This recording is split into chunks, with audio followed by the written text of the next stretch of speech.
علامہ اقبال نے امام الانبیاء کی بارگاہ میں ایک التجا کی، کہا یا رسول اللہ نغمہ کجا من کجا ساز سخن بہا نیست. کہا حضور میں کہاں، نغمہ کہاں، نظم کہاں، قافیہ کہاں، ردیف کہاں، شعر کہاں، بیت کہاں، مصرع کہاں.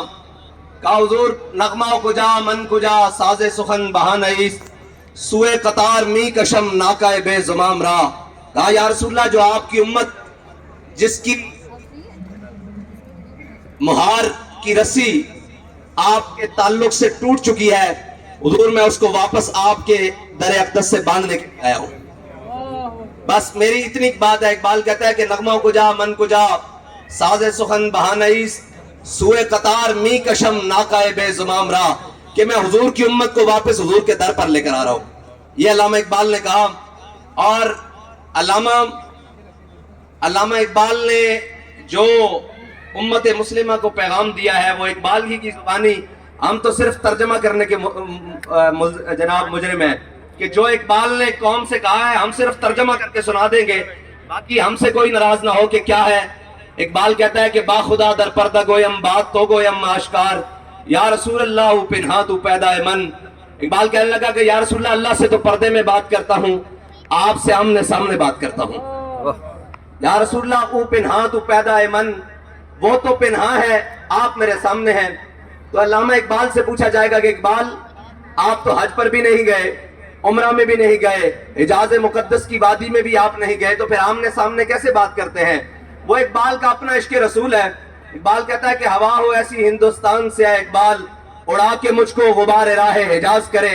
اقبال کہنے لگا کہ میرے پاس ایسے اعمال تو نہیں ہے کہ میں امام الانبیاء کا سامنا کروں، حضور کی در اقدس پر سامنے جا کر کھڑا ہو جاؤں، بلکہ اقبال تو قیامت والے دن بھی نہیں چاہتا کہ میں حضور کی بارگاہ میں جاؤں. اقبال کہتا ہے تو غنی از ہر دو عالم من فقیر، روز معشر عذر ہائے من پذیر، ور حسابم رات بینی ناگزیر، از نگاہ مصطفیٰ پنہا بگیر. کہتا ہے یا اللہ اگر قیامت والے دن بھی تیرا حساب لینا ناگزیر ہو جائے تو پھر مجھے امام الانبیاء کی آنکھوں سے پوشیدہ حساب لینا، کہیں میں ان کا سامنا کروں تو وہ پوچھ لیں اقبال تو کلمہ تو میرا پڑھتا تھا، آئیڈیل کسی گھروں کو بناتا تھا. اس لیے اقبال نے کہا. بہرحال علامہ اقبال نہیں گیا، مدینہ پاک بھی نہیں گیا، اور حجاز مقدس میں بھی نہیں گیا، حج کے لیے بھی نہیں گیا، عمرے کے لیے بھی نہیں گیا. تو پھر اقبال آمنے سامنے کیسے بات کرتا ہے؟ اقبال کہتا ہے ہوا ہو ایسی ہندوستان سے اقبال، اڑا کے مجھ کو غبار راہ حجاز کرے. اقبال کہتا ہے کہ میں اس قابل تو نہیں کہ میں مدینہ پاک جاؤں، حضور کی بارگاہ میں جاؤں. کہنے لگا ایسا ہو کہ میں مر جاؤں، میری خاک خاک میں مل جائے، پھر ہندوستان سے کوئی ہوا اڑے اور میری خاک اس رستے پر چلی جائے جو رستہ مدینہ پاک جاتا ہے، پھر میں حاجیوں کے پاؤں سے لگتا ہوا مدینے میں جا پہنچوں. تو یہ اقبال کے پہنچنے کا طریقہ ہے. اور اقبال تو کیوں نہیں جاتا؟ کہتا ہے اقبال یہ ہند کے فرقہ ساز گویا آزری کر رہے ہیں.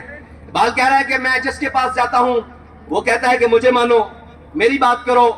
اقبال کہتا ہے مکتبوں میں کہیں رعنائی افکار بھی ہے، خانقاہوں میں کہیں لذت اسرار بھی ہے، منزل رہرواں دور بھی دشوار بھی ہے، اور اس قافلے میں کوئی قافلہ سالار بھی ہے، بڑھ کے خیبر سے ہے یہ مارکہ دین و وطن، اس زمانے میں کوئی حیدر کرار بھی ہے، علم کی حد سے پرے بندہ مومن کے لیے لذت شوق بھی نعمت دیدار بھی ہے.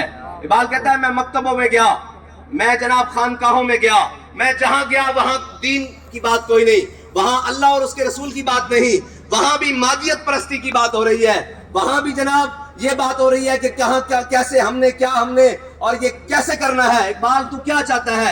اقبال کہتا ہے کہ میں یہ چاہتا ہوں کہ مجھے مومن اس صورت میں نظر آئے کہ مٹایا کیسر و کسرا کے استبداد کو جس نے، وہ کیا تھا؟ زور حیدر، فقر بوذر، صدق سلمانی. اقبال کہتا ہے میں پھر کیا آیا خانقاہیں، میں پھر کیا آیا مکتبے، میں ساروں میں رعنائی افکار دیکھنے گیا.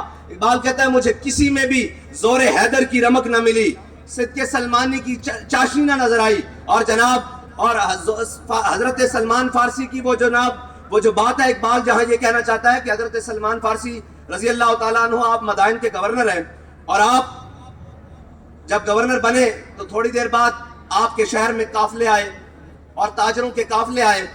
تو جب تاجروں کا قافلہ آیا تو مزدوروں نے سامان تاجروں کا اٹھایا، ایک تاجر بچ گیا اور ایک حضرت سلمان فارسی بچ گئے. تو ایک تاجر آیا، اس نے کہا حضرت سلمان فارسی سے آپ مدائن کے گورنر بھی ہیں، اس نے کہا کہ بابا مزدوری کرنی ہے؟ اس نے کہا جی بالکل کرنی ہے. سلمان فارسی نے کہا میں نے کرنی ہے. اس نے کہا یہ سامان اٹھاؤ. اس نے سارا سامان اٹھا کر حضرت سلمان